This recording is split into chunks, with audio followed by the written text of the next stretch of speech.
Il s'agit d'une étape majeure dans la poursuite des efforts engagés pour améliorer les conditions d'apprentissage des élèves à travers le renforcement du programme d'alimentation scolaire. La question de l'alimentation scolaire est une question extrêmement importante, sensible, stratégique et une problématique très catalytique qui impacte beaucoup de départements ministériels.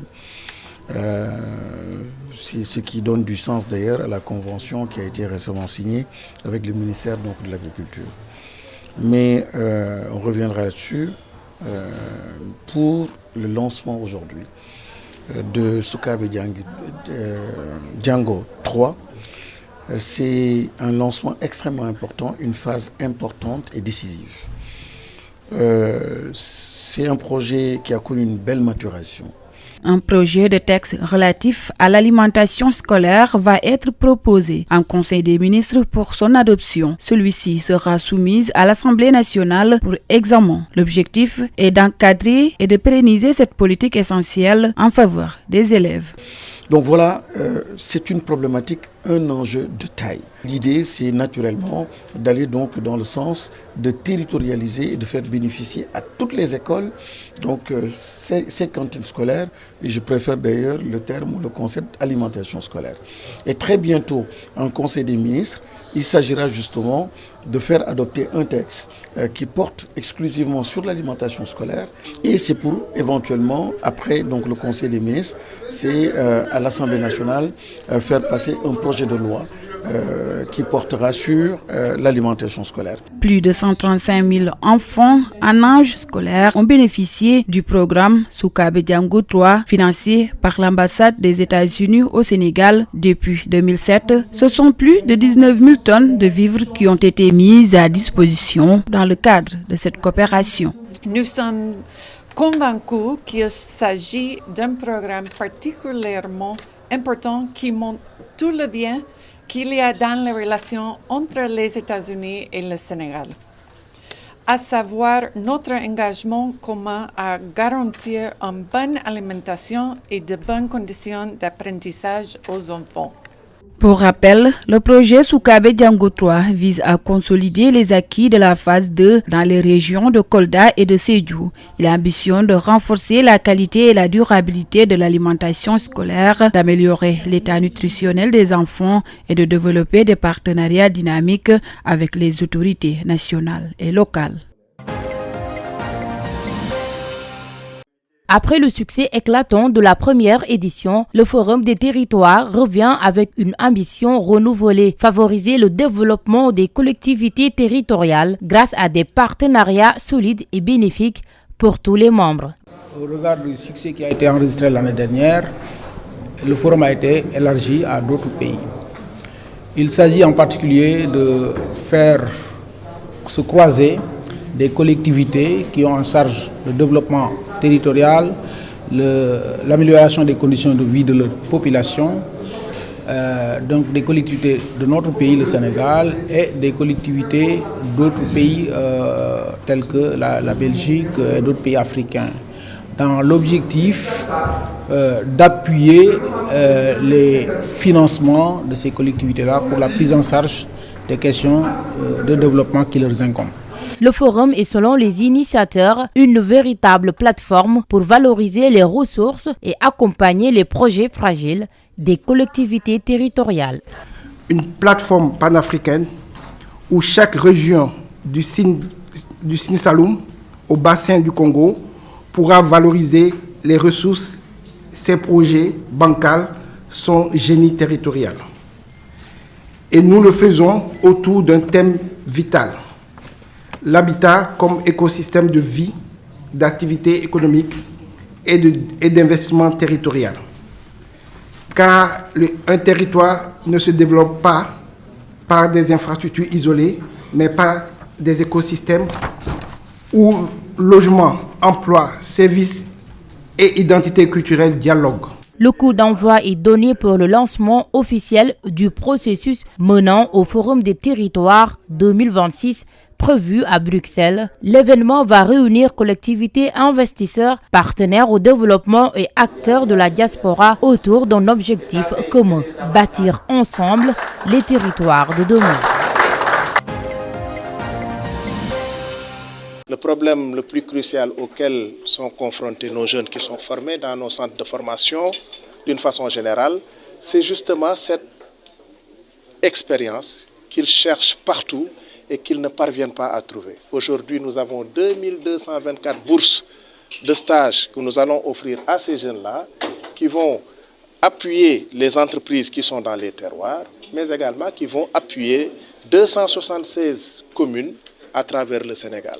Donc c'est une étape importante et nous voulons à cette occasion-là remercier Madame le coordinateur du PATIP, JF, et à la suite donc de la coopération italienne, remercier Madame le coordinateur donc du PATIP, mais également remercier l'unité de gestion et le comité de pilotage. Le projet, sa mission, c'est de permettre à plusieurs jeunes, au moins 2224 jeunes, d'avoir la première expérience professionnelle. Tous les secteurs sont concernés. Nous allons demander aux entreprises d'émettre des offres. Nous allons également demander aux communes de faire la même chose. Et à travers ces offres, ces différentes offres-là, nous allons choisir des jeunes qui vont être sélectionnés de manière démocratique et transparente et leur permettre donc d'avoir leur première expérience.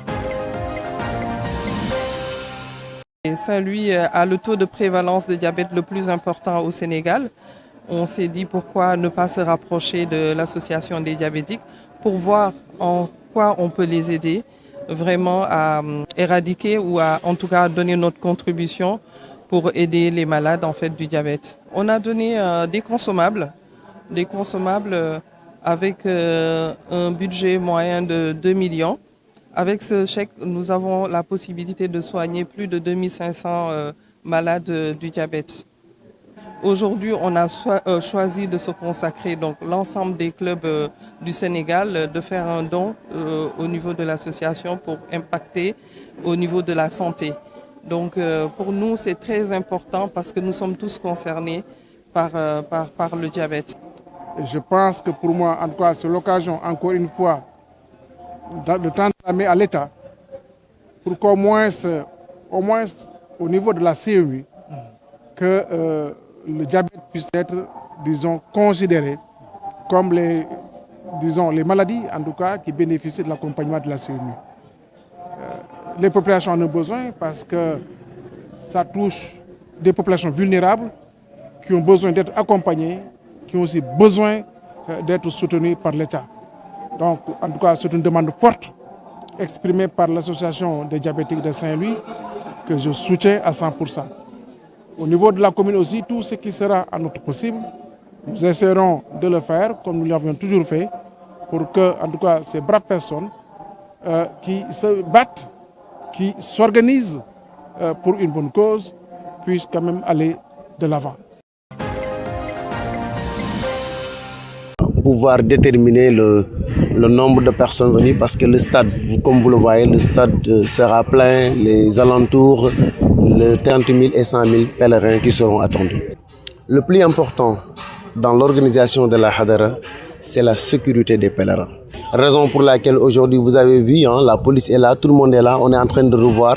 L'aspect sécuritaire est vraiment, c'est vraiment réservé à la police nationale. Les autorités locales nous accompagnent. Ils sont en train de tout faire vraiment pour nous accompagner. Mais il y a des questions qui un peu dépassent, je peux dire, en tout cas au niveau départemental. Je voudrais parler des laissez-passer pour le transport interurbain. Aujourd'hui, nous avons des pèlerins qui quittent Saint-Louis, qui quittent Rospetio, qui quittent Casamance, qui quittent Kolda, qui viennent. Et chaque fois, pour retourner, ils passent la nuit, n'est-ce pas, en cours de chemin. Pourquoi? Parce qu'ils n'ont pas de laisser-passer et qu'il y a un arrêté interministériel qui interdit maintenant de voyager de région, interhumain à partir de minuit. Et ça, on l'a dit au préfet. Il est en train de faire des efforts. Nous avons écrit au gouverneur. Et tout à l'heure, j'en parlais en tout cas à quelques-uns. Leur dire que le gouverneur, on n'a pas encore reçu sa réponse. Et ça voudrait vraiment, on voudrait que les autorités nous aide quand même à régler ce problème. Le département de Nioro franchit une étape cruciale vers l'autonomie énergétique. La Sénélec a confirmé la fin des travaux du poste électrique de Wakunguna, une infrastructure clé pour stabiliser le réseau local. Nous avons quand même démarré par une visite au niveau du poste de Wakunguna. Quand on parle de Wakunguna, c'est un poste au niveau du département de Nioro qui permet aujourd'hui de sécuriser l'alimentation du département, mais également améliorer la qualité de service à ce niveau. On a effectué les visites, on a vu que les travaux ont été terminés et sont réalisés dans vraiment une très bonne qualité. Donc ce qui veut dire qu'aujourd'hui, nous sommes dans vraiment une lancée d'accès universel et d'accélérer également les projets et les programmes pour que partout où se trouve un Sénégalais d'ici 2029, que l'électricité puisse lui arriver et que l'accès puisse être une réalité d'ici cette date. Le village de Kersalaoubé, commune de Kermaba-Diakhouba, est éclairé. Pour le sous-préfet de la zone, c'est bien plus que la lumière, c'est un levier économique pour fixer les jeunes au terroir et freiner l'exode rural. Un intrant qui va permettre à la population d'une manière générale d'être au même titre que celles qui sont dans les zones urbaines. Donc, et ça leur permettra naturellement aussi de s'émanciper d'une manière ou d'une autre. Pour les uns, ça leur permettra de revenir, de retourner au village, peut-être pour se lancer également soit dans la couture, dans la menuiserie métallique, dans l'informatique, en tout cas dans tas d'autres activités qui leur permettront naturellement aussi de s'autonomiser et qui leur permettra naturellement aussi de tendre vers le développement. Ces chantiers marquent un coup d'accélérateur pour le programme d'accès universel à l'électricité piloté par l'État du Sénégal, dont l'objectif est de laisser aucune localité dans l'obscurité d'ici les prochaines années.